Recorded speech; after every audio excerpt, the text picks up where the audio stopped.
Hello everyone. तो इस video में हम एसएचएम पे बेस्ड क्वेश्चंस करते हैं। तो सबसे पहला क्वेश्चन है, a particle moves with SHM in a straight line. कोई पार्टिकल स्ट्रेट लाइन में सिंपल हार्मोनिक मोशन से मूव कर रहा है। In the first second after starting from rest it travels a distance and in the next second it travels b distance in the same direction। देखो हमें इस तरह से दे रखा है, जैसे सपोज ये सेंटर ऑफ फोर्स है, तो पार्टिकल हमें पता है यहाँ रेस्ट पे होता है, ये O है, ये A है, यहाँ पे t बराबर 0 है। तो यहाँ से पार्टिकल ने स्टार्ट किया मूव करना।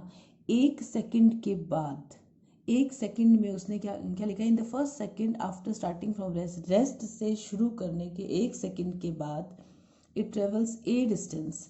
तो ये सपोज यहाँ पे t बराबर 1 है, तो ये डिस्टेंस जो है ये हमें a दे रखी है, ठीक है। और फिर आगे क्या लिखा है, and in the next second, और अगली ही सेकंड में, अगली सेकंड यानी कि ये t बराबर 2 है और ये डिस्टेंस हमें दे रखी है स्मॉल b, ओके। तो फिर हमें आगे क्या लिखा है, prove that amplitude of the motion, motion का एम्पलीट्यूड ये होगा और पीरियड ये होगा, ये हमें प्रूव करना है।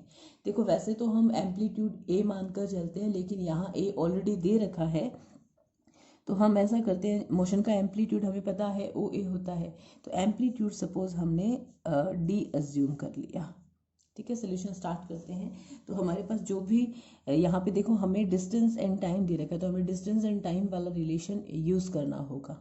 तो सोल्यूशन स्टार्ट करते हैं। लेट एम्पलीट्यूड ऑफ एसएचएम, हमने डी अज्यूम कर लिया एम्पलीट्यूड, ठीक है। वी नो, देखो हमें पता है जब A से O की तरफ मोशन होता है तो x इक्वल होता है एम्पलीट्यूड, यहाँ पे एम्पलीट्यूड d है, कोस अंडर रूट म्यू t, ठीक है। ये रिलेशन होता है हमारे पास डिस्टेंस एंड टाइम का। मैं लिख देती हूँ यहाँ पे d एम्पलीट्यूड है, ओके।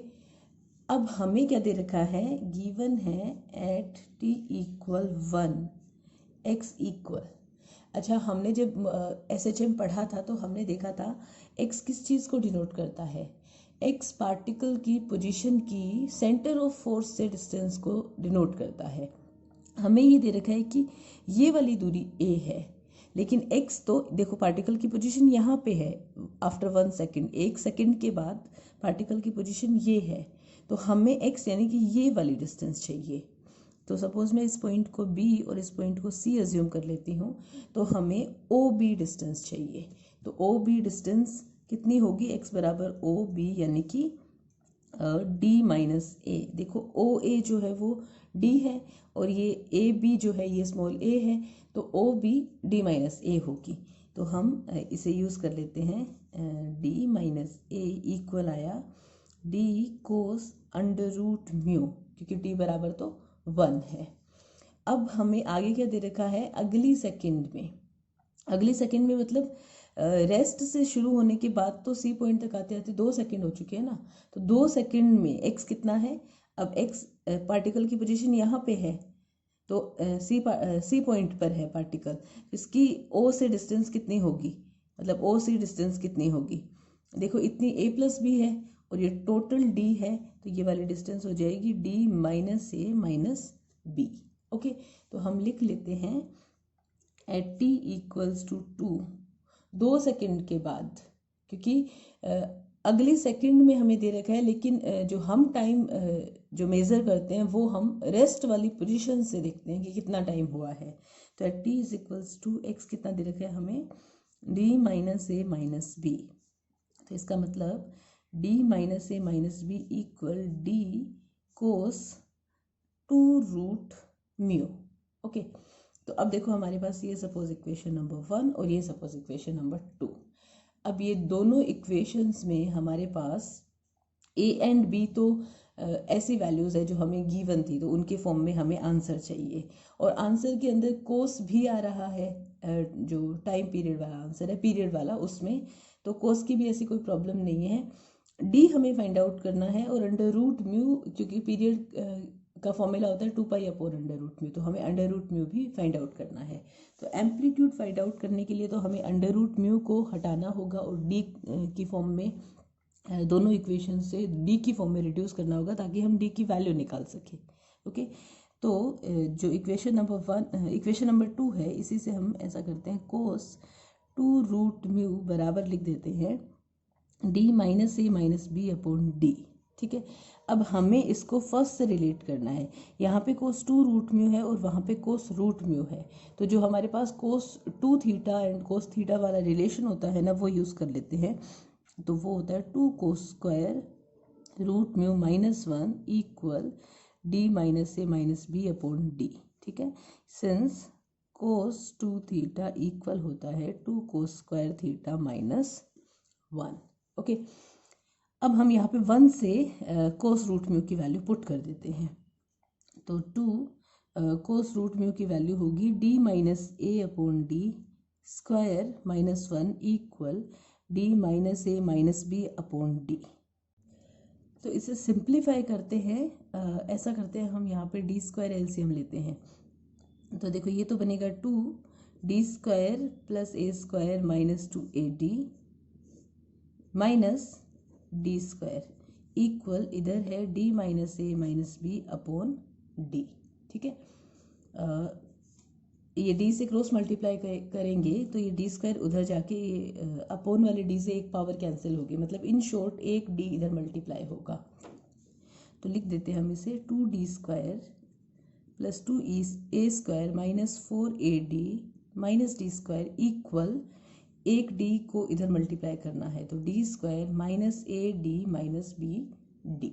ठीक है, देखो ये डी स्क्वायर, ये जो डी स्क्वायर है ये भी इधर आके माइनस का होगा, तो इधर माइनस का 2 डी स्क्वायर और ये प्लस का 2 डी स्क्वायर, तो डी स्क्वायर जो है वो आपस में कैंसिल हो जाएंगे। हमें डी की वैल्यू कैलकुलेट करनी है, तो मैं ऐसा करती हूँ, ये जो है ना डी वाली टर्म ये उधर लेके जाती हूँ, तो ये बचेगा 2a स्क्वायर इक्वल, देखो ये माइनस का 4ad है, इधर जाके प्लस का 4ad होगा, तो उधर बचेगा डी के साथ 3a माइनस बी। ओके, तो अगर हम डी की वैल्यू कैलकुलेट करें तो ये आ रहा है हमारे पास 2a square upon 3a minus B amplitude, और यही हमें प्रूव करना था। ठीक है, तो एम्पलीट्यूड हमने निकाल लिया। अब हमें पीरियड निकालना है। पीरियड निकालने के लिए हमें डी की ये वैल्यू पुट करनी है सीधे सीधे और under root mu find out करना है। तो देखो हमारे पास ये रिलेशन है और डी की वैल्यू हम कैलकुलेट कर चुके हैं। तो अब ऐसा करते हैं, डी की वैल्यू पुट करते हैं, तो ये बनेगा 2a square upon 3a minus B minus A equal 2a square upon 3a minus B cos under root mu. यहाँ मैं एलसीएम ले लेती हूँ और उसके बाद में कैंसिल करेंगे, खैर मैं लिख देती हूँ minus 3a square plus A B upon 3a minus B equal 2a square upon 3a minus B cos under root mu. तो ये 3a माइनस बी दोनों तरफ कैंसिल हो जाएंगे। यहाँ पे देखो 2a स्क्वायर माइनस का 3a स्क्वायर है, तो माइनस का a स्क्वायर बचेगा। तो ऐसा करते हैं, हम a कॉमन लेके लिख देते हैं, तो a कॉमन लेके b माइनस ए अपॉन में ये आएगा 2a स्क्वायर इक्वल है कोस रूट म्यू। तो ये a से a कैंसिल हो गया। तो यहाँ से अगर हम अंडर रूट म्यू की वैल्यू देखें तो ये आ रही है cos inverse b minus A upon 2a। ठीक है, और तो पीरियड ऑफ SHM अगर निकाले हम, पीरियड ऑफ SHM इक्वल होता है 2 pi upon under root mu, यानी कि 2 pi upon cos inverse b minus A upon 2a, और यही हमें प्रूव करना था। अगला क्वेश्चन है, a particle is performing SHM of period t। Particle SHM perform कर रहा है, सरल आवर्त गति में चल रहा है और पार्टिकल का पीरियड हमें कैपिटल T दे रखा है। About a centre O and it passes through a point P, OP distance हमें B दे रखी है, विद अ वेलोसिटी V। ठीक है, तो जब पार्टिकल P पॉइंट से गुजर रहा है तो उस P पॉइंट पर वेलोसिटी जो है वो V है, in the direction of OP। OP direction में हमें दे रखा है, पार्टिकल मूव कर रहा है।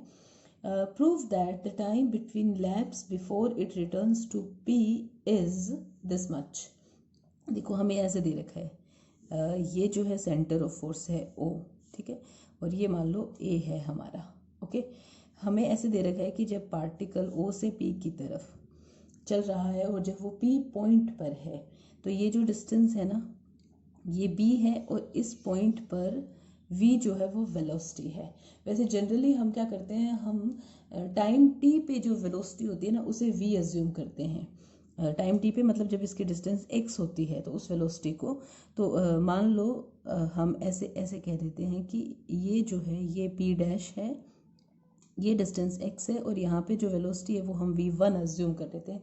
जो हम हर बार v लेते हैं ना मूविंग वेलोसिटी, जब डिस्टेंस x है, सेंटर ऑफ फोर्स से पार्टिकल की डिस्टेंस x है, तब हम वेलोसिटी v लेते हैं। लेकिन यहाँ पे जब डिस्टेंस b है तो वेलोसिटी v दे दी, इसलिए हमें x डिस्टेंस पे वेलोसिटी v1 मतलब कुछ और अज्यूम करनी होगी, तो हमने v1 अज्यूम कर ली। ठीक है, तो पार्टिकल O से P की तरफ मूव कर रहा है, इस डायरेक्शन में जा रहा है। ठीक है, इस डायरेक्शन में जा रहा है, मतलब जो वेलोसिटी की डायरेक्शन है वो x के बढ़ने की दिशा में है। x धीरे धीरे O से A की तरफ जा रहा है तो x बढ़ेगा, तो v जो है वो इसी डायरेक्शन में मूवमेंट हो रहा है, तो v की डायरेक्शन x के बढ़ने की डायरेक्शन में है। तो जब हमारे पास वो जो v बराबर 2 प्लस माइनस वाले साइन थे ना, उसमें से हम प्लस साइन लेंगे। ओके, तो आगे क्या कह रहा है ये कि जब ये P पॉइंट से जा कर के वापस आएगा, मतलब P से A तक जाएगा, A पे फिर वेलोसिटी जो है वो 0 हो जाएगी, इसलिए वापस आएगा। तो P से A तक जाके वापस A से P तक आने में लगने वाला टाइम हमें प्रूव करना है कि ये होगा t upon pi tan inverse v capital T upon 2 पाई b। तो हमें P पॉइंट से A पॉइंट तक जाने का और A से P तक वापस आने का टाइम कैलकुलेट करना है। ठीक है, अच्छा एक चीज़ और, अगर हम एम्पलीट्यूड जो है वो A अज्यूम कर लेते हैं तो P से A तक जाने का टाइम मतलब हुआ x बराबर, जब पार्टिकल P पर है तो x बराबर B है, मतलब हम x बराबर B से x बराबर A तक की बात कर रहे हैं। तो x की जो रेंज होगी ना P से A तक जाने में, वो होगी जब पार्टिकल P पर है तो x की वैल्यू B है, x बराबर B, और जब पार्टिकल A पे पहुंचेगा तो x बराबर A होगा। ओके, तो इसे हम इंटीग्रेशन की हेल्प से सॉल्व करेंगे, क्योंकि हमें ये x की लिमिट लगानी है। तो हमें जो जो गिवन है पहले हम वो लिख लेते हैं। तो सोल्यूशन, एक तो हमें टाइम पीरियड t दे रखा है, मतलब कैपिटल T की फॉर्म में आंसर आ सकता है क्योंकि t गिवन है, अंडर रूट म्यू नहीं दे रखा और आंसर में कहीं अंडर रूट म्यू दिख भी नहीं रहा। तो गिवन है कैपिटल T जो है वो है पीरियड ऑफ SHM, पीरियड यानी कि 2 pi upon under root mu, ये कैपिटल T के बराबर है। इसका मतलब हम यहाँ से ये लिख सकते हैं अंडर रूट म्यू बराबर होगा 2 पाई अपॉन कैपिटल T। ठीक है, दूसरा हमें ये दे रखा है कि पार्टिकल OP डायरेक्शन में मूव कर रहे हैं, और हमें ये भी दे रखा है कि OP डिस्टेंस जो है वो तो B है और वेलोसिटी V है, मतलब हमें एक डिस्टेंस एंड वेलोसिटी का रिलेशन दे रखा है। तो since particle moves along OP, सो हमें जो वेलोसिटी और डिस्टेंस का रिलेशन है वो यूज़ करना है। तो जब फॉर्मूला लिखते हैं ना हम, तो हम टाइम t वाली और x डिस्टेंस वाली वेलोसिटी लिखते हैं, यानी कि v1 का स्क्वायर, v1 यानी कि dx बाई dt का स्क्वायर इक्वल क्या होता है, mu a square minus x square, क्योंकि a एम्पलीट्यूड है। तो हमें ये दे रखा है at x is equals to b, जो वेलोसिटी है वो है v। ओके, तो रिलेशन क्या बना हमारे पास, v स्क्वायर इक्वल म्यू की भी हम वैल्यू पुट कर देते हैं 2 pi upon t a square minus b square. तो देखो एक रिलेशन ये इक्वेशन नंबर 1, एक रिलेशन ये इक्वेशन नंबर 2, दो रिलेशन आ चुके हैं हमारे पास। सॉरी, यहाँ पे ये जब हम म्यू की वैल्यू रख रहे हैं तो इसका स्क्वायर होगा। हमें ये दे रखा है कि टाइम कैलकुलेट करो P से A तक जाके और A से P तक वापस आने में लगने वाला। तो हम P से A तक जाने वाला टाइम निकालते हैं सबसे पहले। तो अज्यूम कर लेते हैं let T1 be time taken from P to A, point P से पॉइंट A तक जाने में लगने वाला टाइम जो है वो हमने T1 अज्यूम कर लिया। और देखो हमने ये भी लिखा था dx/dt का square equal mu a square minus X square. ठीक है, तो यहाँ से अगर हम dx/dt निकालें तो ये बनेगा अंडर रूट म्यू, और क्योंकि पार्टिकल जो है ओपी डायरेक्शन में मूव कर रहा है इसलिए हम प्लस माइनस में से प्लस वाला साइन लेंगे, under root a square minus X square. तो यहाँ अगर हम ऐसे लिखें इसे dx under root a square minus X square equal under root mu dt, और हमें टाइम निकालना है जब x मतलब p से a तक जाने में, मतलब x की वैल्यू क्या है, b से a चेंज हो रही है।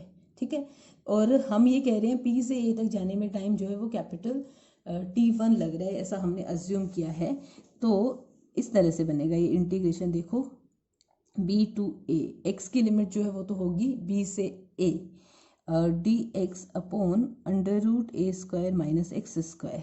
ओके, और जो टाइम है ना अंडर रूट म्यू, वो हम ऐसे लिख देते हैं 0 से T1 dt। 0 से T1 इसलिए क्योंकि हम ऐसा मान लेते हैं कि P से तो मूव करना शुरू किया है तो वहाँ पे टाइम 0 है, और A पे जब पहुँचेगा तो हमने माना है कि P से A तक पहुँचने में T1 टाइम लगता है, तो जब पार्टिकल A पे पहुँचेगा तब टाइम T1 है। तो जो है लिमिट टाइम की वो तो हो गई 0 से T1, और पार्टिकल P पॉइंट से A पॉइंट की तरफ जा रहा है, तो जब पार्टिकल P पॉइंट पे है तो x की वैल्यू B है, और जब पार्टिकल A पॉइंट पे पहुँचेगा तो x की वैल्यू A होगी। ठीक है, तो इससे हमारे पास T1 की वैल्यू आ जाएगी। तो मैं ये वाला इंटीग्रेशन इस तरफ लिख रही हूँ, under root mu T1 equal क्या बनेगा, ये हमें पता ही है, इंटीग्रेशन होता है sine inverse x upon a।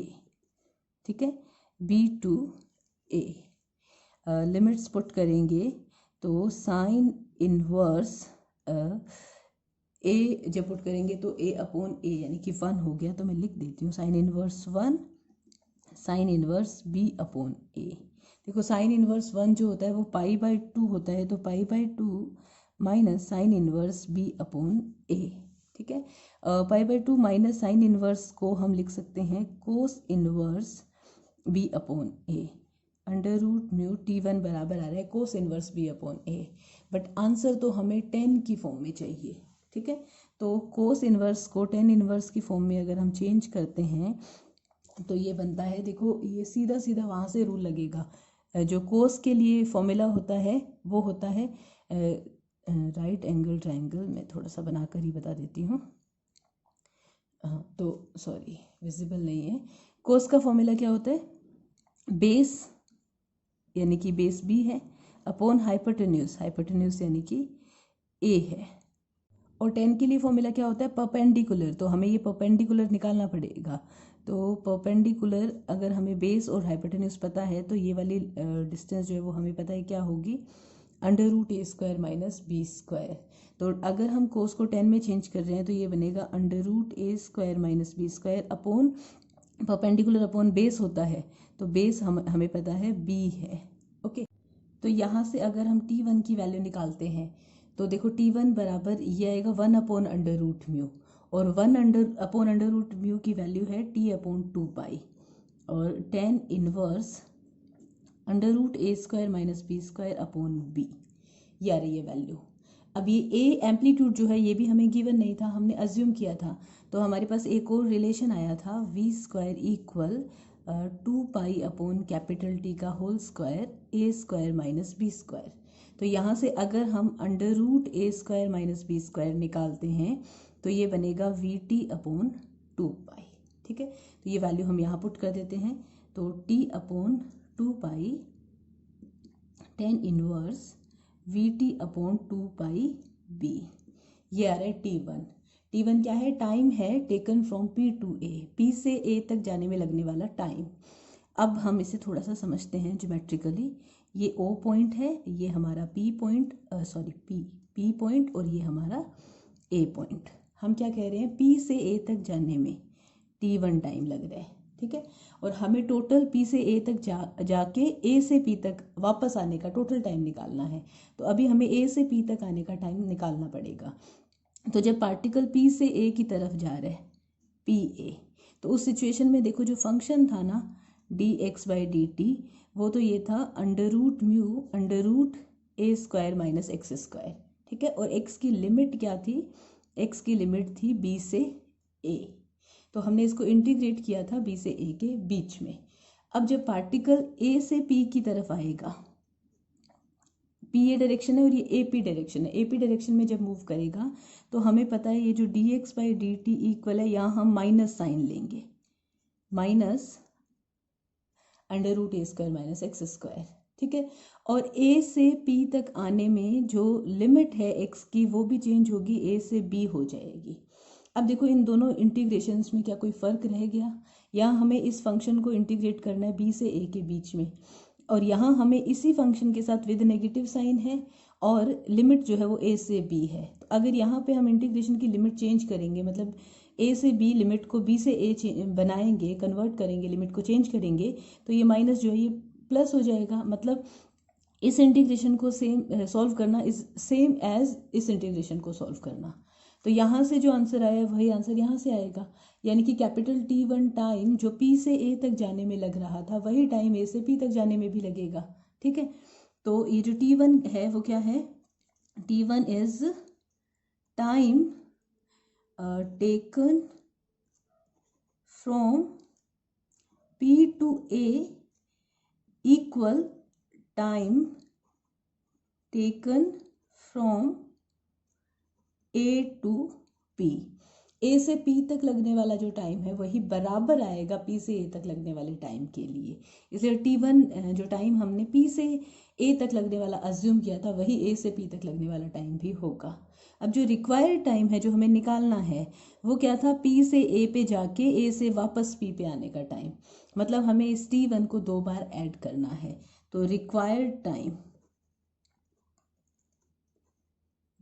Time हो जाएगा 2T1 यानी कि देखो जब T1 की वैल्यू रखेंगे तो ये 2 से ये वाला T 2 कैंसिल हो जाएगा, तो T/π tan इनवर्स VT/2πb, और यही हमें प्रूव करना था।